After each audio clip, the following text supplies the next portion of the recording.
All right, folks, welcome back to PrepperNow. Today I want to talk about just some general things going on. As a lot of people liked the pep talk last night. I just want to tell you that you're doing your best, and that's all that matters.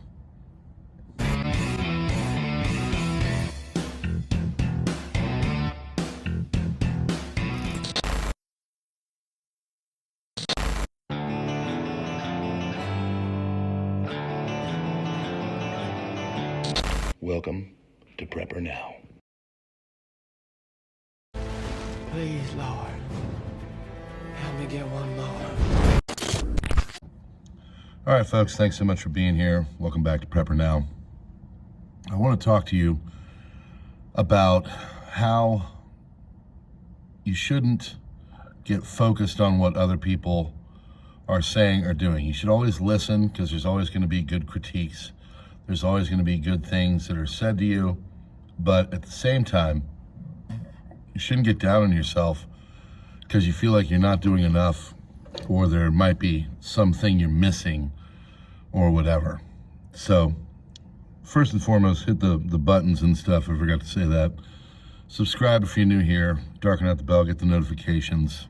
I've been doing a lot of intel and things going on. There's always a threat matrix, but at the same time, there's just straight prepping.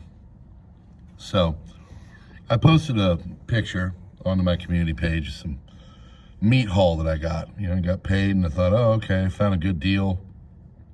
And told my wife, hey, now that the mother-in-law has been moved in, and she has our industrial freezer basically put together, we're going to fill it up, because we had not been able to do that. And there's a lot of meat issues going on. We've been lucky enough with eggs. We've been lucky enough with other things. But I just, thought I'd fill it up with some chicken. I got some good deals on it. And then we're buying a quarter of beef. And we're just going to kind of fill it up and get ready for the next 6 months to a year, whatever. And a lot of people have been commenting on, different things. Some very helpful. One person in the background said, hey, you should take it out of those yellow packages and you should put them into, vacuum sealed freezer bags and stuff like that. Good. Yeah, I agree. It's, not next to me where the chicken is. We take it and we, bring it over. So I can't do that right now, but, maybe I'll try to do it here on the weekend or something. We've been extremely busy in our household. Just going to pick up this quarter of beef is going to be a real time, because it's not close. It's about an hour away from us, from where the butchers are and everything, and we're getting it from a specialty dealer, or farm, because we want a certain style of beef. All of this takes time, all this takes effort, all this takes energy. And, we've been prepping for a pretty long time. I'm by no means the greatest prepper out there. I will see videos by other people that are doing good stuff that remind me of things. Northern Girl Hobbies will put up good prepping videos on things that she's doing. I'll look at what's going on with Magic Prepper and his, security focus and all that, and get some great tips.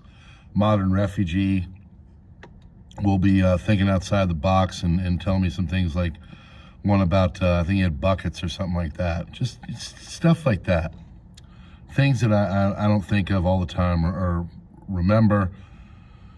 You're always going to have holes in whatever you're doing. You're always going to have things that you need to improve. You're always going to have things that you miss. A lot of people saying, about the freezer. What if it goes down? What if this happened? What if that? Yeah, that's a concern. I've done a lot for it. We have a nice freezer. We've got one of those alarm things on it if the power goes out. But what happens if it's a extended SHTF? Okay, we'll get our solar generator out, or our regular generator. All right, well, what if it's an EMP? Okay, well, we can. All right, well, what if you can't? There's always going to be something. Always. So it's good to think about that stuff, but don't let it paralyze you. And to all the people that said all that stuff, you're absolutely correct. I'm not trashing you whatsoever. You're bringing up concerns. And we can always think of things that could possibly knock us off or knock us out, but sometimes that can take us to the negative as preppers, and we think, oh, I didn't think of that. Now I got to go get this, or I wasn't thinking about this or that. We've got like fuel storage things. We've gotten, pumps for gas and ways to store diesel, especially out on the new farm and everything else. And you'll get through it and you'll do it and you'll think of everything, and then you'll get reminded of something that you didn't think of. Don't get down on yourself. Don't get to the negative, and just do your best. I know there's a lot of people that come here and are newer to prepping, and you might only have like 3 days of food or something, or you might just have a nice, good sized pantry, and that's it. You don't have water stored, or you don't have a way to protect yourself, or you live in a state where they don't allow you to protect yourself the way other states do. Maybe you're taking care of family and you just don't have the time. Maybe you're on the road a lot. Look at Roaming Prepper. His videos are about being a prepper and on the road a lot. That's always a possibility too. We're out on the road a lot. We're on the road this weekend, going to tournaments and everything else. Travel time is a lot, and a lot of us have to do a lot of things. We got to take care of other people. Maybe you got extended family. Maybe you're like, oh yeah, I got enough for me, but what happens if my mom and my dad need to be involved? Things like that. There's always going to be something. There's always going to be things that you don't think of, or things that you can't tend to, or it's expensive. I mean, prepping is an expensive thing. There's, what happens if you have a lot of food, like our bug out bags? They're getting long in the tooth. We need to go in there and audit those and get through stuff.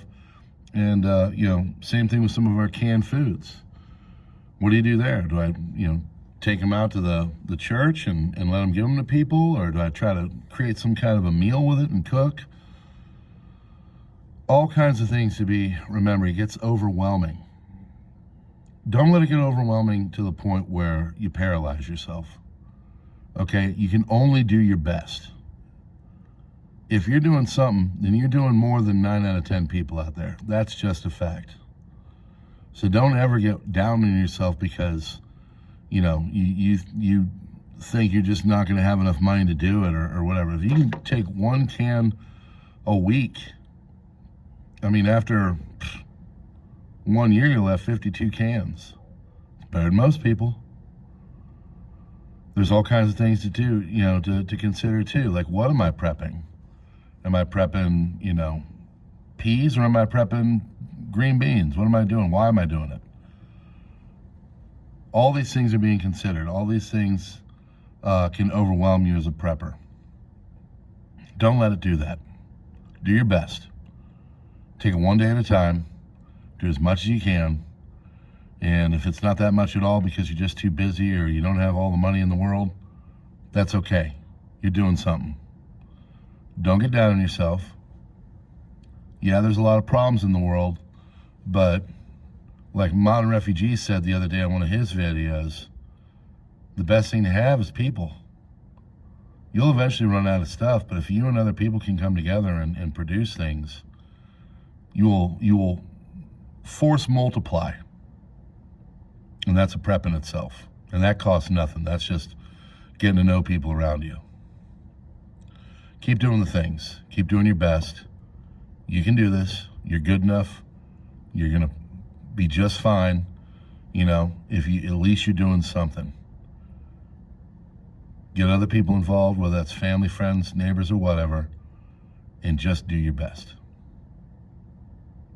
Friends, if you like these videos, hit that like button, do the subscribe thing. God bless you all, and come on back for more here on PrepperNow. We appreciate having you. There's links in the description, and we'll see you on the next one.